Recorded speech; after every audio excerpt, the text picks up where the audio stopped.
pjnet.tv. It is 9:01. Whoops, we're a minute late on the East Coast time here in the United States, and we are starting a brand new week with a brand new first-time guest. We're recording, we're streaming. Our guest is waiting in the green room. Our chat room is waiting. We'll start a countdown to Studio 36 Alpha, starting now.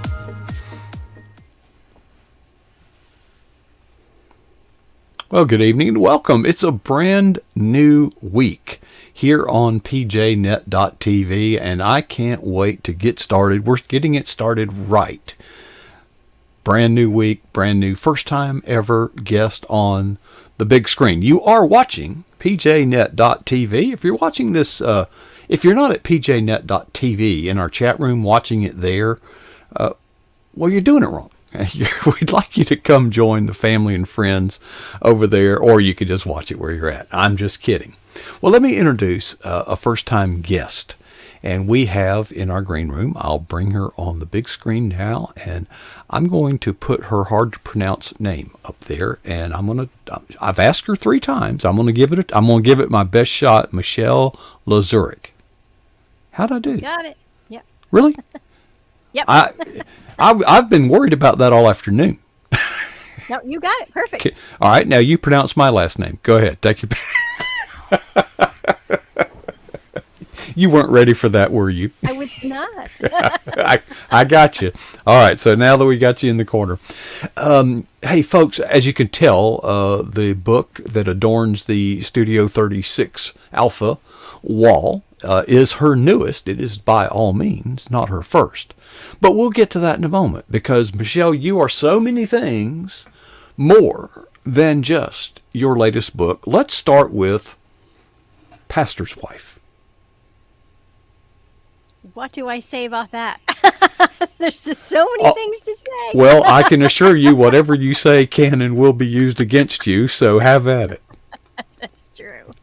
That's true. No, we've been doing ministry now for 21 years, and we've loved it. There's up moments and down moments, just like any occupation and any career you choose. But at the same time, it's a calling, and we've just been privileged to be able to speak and minister to so many people that God's put in our path over those years. So, yep, happy to do it. Happy to be a part of whatever God's doing. And how long have you been, you and your husband, I guess, doing ministry in that capacity? 21 years. You don't look old enough to be doing anything 21 years. I know, right? Well, in all fairness, we started ministry about, 6 months after we got married? Yeah, about 6 months. Because, got married in June of 2000, and we started ministry in January 1st, 2001. So you knew you were marrying a pastor? I did. I knew that came with the calling. He gave me fair warning for us. So. It's good that you knew that, because I literally know stories of pastors who were called later, who began a career and then were called into ministry. And one pastor's wife, she left him. Oh, wow. She left him. She didn't sign up for that. Yeah. And I don't know. What would you tell? What do people not know about being a pastor's wife? I mean, they assume everything's hunky-dory. What do they not know? I think a lot of times I walk into church situations and people automatically kind of put you on a pedestal, and we certainly don't want to be there. We want to be treated just like everyone else, and so we are humans, and we get lonely too. And so, always a good time to bless your pastor's wife with an encouraging word or a note. It's very lonely, and it can be very isolating at times. So, if you can, bless your pastor's wife with just a word or prayer, continue to pray. That's probably one of the most important things you can do to bless a pastor's wife. Well, I don't know about your denomination, but my denomination, if you've been doing this 21 years, you would have been at about 6 or 7 different churches. Yeah, we've done, I want to say this is our 5th church, 4th church, 5th church, and but we've also planted a church as well. So, doing this a while. Like we've been with our denomination is Christian Missionary Alliance. We've been with them since day one. So, they've been really good to us. Well, in Southern Baptist world, it's kind of like being a football coach. You're welcomed in, with red carpet. They want you to make changes. That's why they brought you in. Yeah. And then Yes, that is true. it's That's what they said. Yeah, that is what they said. and I just shake my head. I've never been a pastor, but I've certainly worked with pastors. I did Yeah. some work with what we call our association, which is an association of 50 plus churches. Right. And part of the job of the association is to be the conduit of transfer, Okay. get people in and out, Yeah. But it's a sad state of affairs in many ways. But it's like coaching. You just have to go into it knowing that long term at the same place is the exception rather than the Yeah. rule.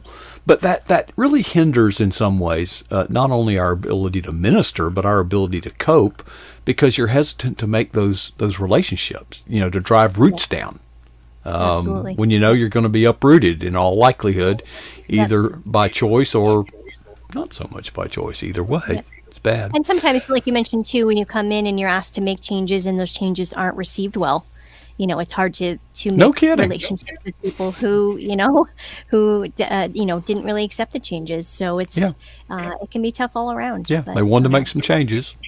yeah, But when you make them, they not happy with them. They're yeah, I get it. Well, moving on to other delightful aspects of your career. Gosh, I could lump them all together, but I'll probably omit some. You're a writer. We're going to get to that. But you also edit. You also do coaching. You also do public speaking. You also do what are all this? What are all those other things you do other than writing, but related to writing?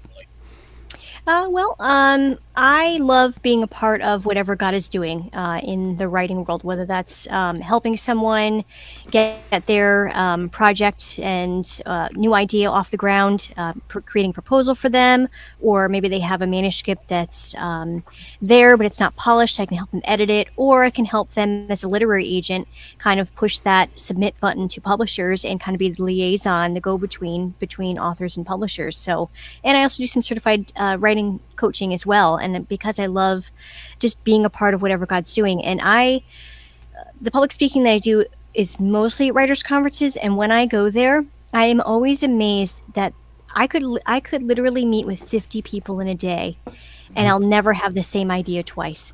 And it never ceases to amaze me that God always lands. It could be you could have 2 or 3 people on the topic of prayer, for example, but they're all different angles on the same topic, like unique spins on that classic idea of prayer. So, I'm never. I guess I'm always in awe, not in shock, but in awe of God and how He will speak to each person in their own way, uses their own experience to spread the gospel message, and I'm always just happy to be wherever God is in the midst of that. So. Amazing, like you said, that not only the depth, of Christianity, the theology, but the width. It's deep and it's wide, and it is diverse. You have different people coming from different careers, different life experiences, different cultures, and with different callings. Although we all share the common calling of making disciples, but how we go about that and how we relate to others. When you've got abused women, you've got recovering addicts, you've got little people that never got in any trouble, grew up in church all their life, and never. Absolutely. And, I have to work on my testimony.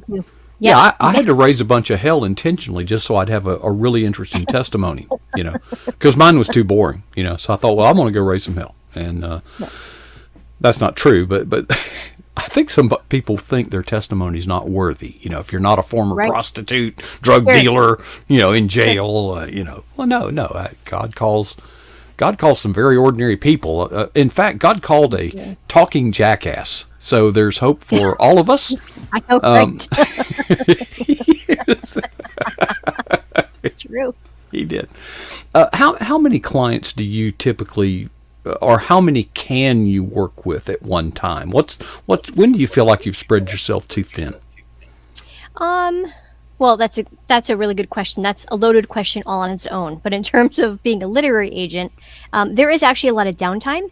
So I actually could be working with anywhere from 3 to 5 clients at one time, helping them with the editing process or kind of honing their marketing plan or whatever it might be. And I make it really super busy for a season and then be done because the average wait time for publishers to get back to you is 4 to 6 months, and you can wait up to a year. So there's a long time in between. So there's could be a lot of initial emails going back and forth, but then there's a lot of just quiet. So I can have 3 or 4 that I've sent out and then have more downtime to kind of put the other hats on. So yeah, so I have not yet in that arena spread myself too thin. I've spread myself too thin in other areas, but not that. So I'm very happy for that. And I always do try. I wish I was a better prayer warrior for my clients. I would love to say pray for them more often than I do. I don't. I should. But I do try to check in with them because at the end of the day, they're people. And I have never seen them as a way to make a buck or a way to advance my career. I've always seen it as let me be a part of what God's doing and let me lend whatever I've learned over the years to you to make you a better writer and a better Christian ultimately. So like I said, it's a sacred journey. It certainly is not lucrative. There are the diamond in the rough advances you get. That does happen, but it doesn't happen too often. So certainly not as lucrative as I would love, and I'm sure my clients would agree.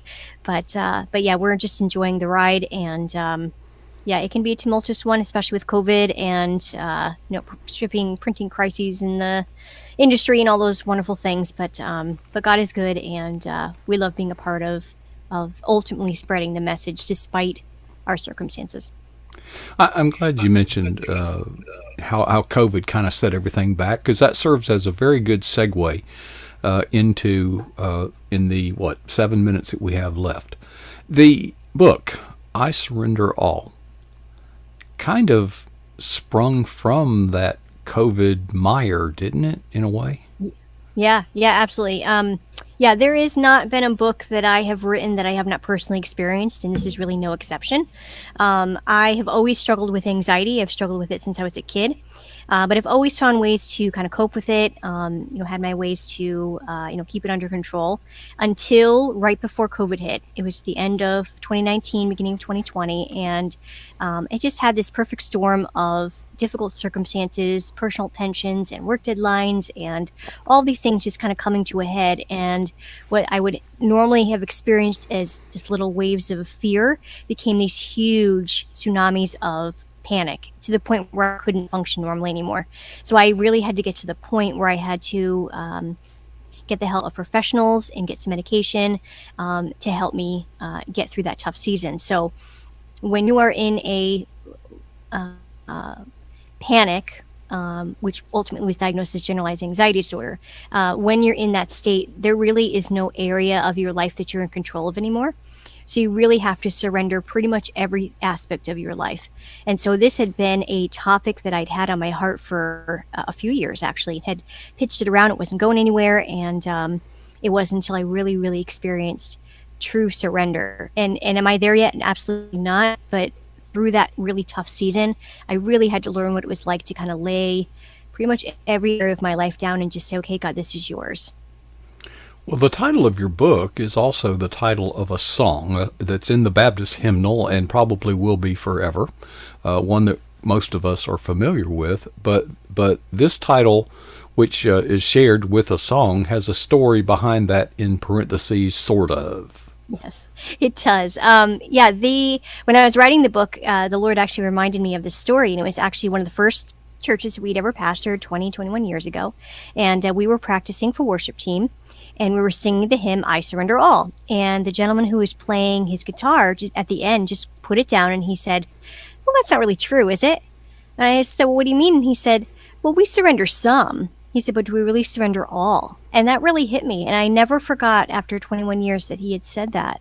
And it's really true. There are so many times when we want to be eager and we'll sing that song, we'll raise our hands in surrender, and we'll give it all to the Lord when we're in the church building. And then we walk out, and within 2 days, we're, getting control of our kids or our finances, or we're worried about our health or other circumstances. And so it's easy to sing the song, but is it really easy to live it out? And so the crux of the book really does ask the question, what areas of your life do you really need to surrender and give over to God? And the anchor verse is actually Exodus 14, verses 13 and 14. When the Israelites are surrounded, they know they're surrounded by armies. They know they're going to die. They're complaining to Moses, we're going to die. Why'd you send us here? And Moses says, stand firm. The Lord will deliver you. He said, the Lord will fight for you. You need only to be still. And it's actually when they lay their weapons down that throughout the rest of the text, the Lord does these miraculous things in their lives. And so it's really when we actually lay down the things that we want to keep control of, which is really counterintuitive. It's basically goes against everything we've been taught, kind of the American dream, is to really lay it down and let God work on our behalf. So that can be tough. It's certainly a tough topic. It's certainly something that I have not mastered by any stretch. But at the same time, it's one that I think we all need, especially now, coming out of COVID and just, even the ripple effects of what COVID has done, economically. We all need to surrender every aspect truly to the Lord, so that He can really do the miraculous work that He wants to do for us. Michelle, let me expound on that. I think that's very well put, but I think we could even go further. We tend to, we acknowledge this notion, this theological notion of surrender, which for men, by the way, is even more difficult than it would be for women, because we're, inclined to be competitive. We tend to surrender after we have exhausted our own resources, because our culture does, as you mentioned, value self-sufficiency, self-reliance, and that kind of thing. Yep. And so we just kind of surrender that portion of it after we've tried everything else. We bring, it's like that child that brings daddy their broken toys, Dad, can you fix this? And our Heavenly Father, it must be like, really, your broken toys, you're bringing them to me now, huh? If we'd have done that earlier, maybe the toys wouldn't have been broken. Maybe we should have surrendered that earlier. But invariably, no matter how mature we become in our faith, we tend to hold back certain areas of our lives, as you mentioned, but it gets even worse. We surrender it, and then we keep checking back. It's true. It is very true. Yep. Yeah. Especially when we've prayed for, for what we believe is a long time, which probably isn't a long time in the large scheme of things. And we want God to move. We want Him to move like now. And so it's easy to want to check back with God and say, I really hope we didn't mess that up. Yeah. We want an update, Hey, God, what, give me an update. God owes us no update. No. And these urges, these tendencies to want an update, to go back to that altar and kind of pick it back up and hold it again, and then put it. These things do not strengthen our faith; they weaken our faith. And it is, I heard Tony Evans give the comparison. You have a family member, a wife or whatever, husband, spouse, that's sick and in the hospital. You've done everything you can to do for them, and then there's a point at which those stainless steel doors swing open. Yeah. And that's kind of where we have to get with God. Is God, it's in your hands now. Right. All we can do is wait and persevere and pray, and that's total dependence on God. But that, I resist that. None of us are comfortable with it. Oh my, we've run out of time. Tell me quickly, this is not you have many books, but we can't mention all of them, but you write nonfiction, but you also write children's book. Can you give us a minute of just why you're doing both? That's uncommon. You know what? That's interesting.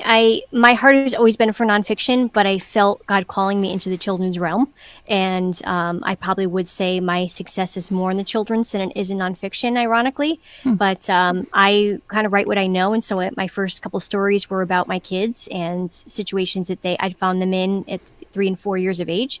So I wrote about them, and lo and behold, somebody took them on, and I've been writing ever since. So I think everything is a step of obedience, and I always give children's authors a lot of credit because it's really hard to write a whole story in 1,000 words or less for picture books like I do. But yeah, to tell a succinct story in that length of pages is pretty unique. So I do that because I want to bring the gospel message to the next generation, and I think in this world we live in, we need it all the more.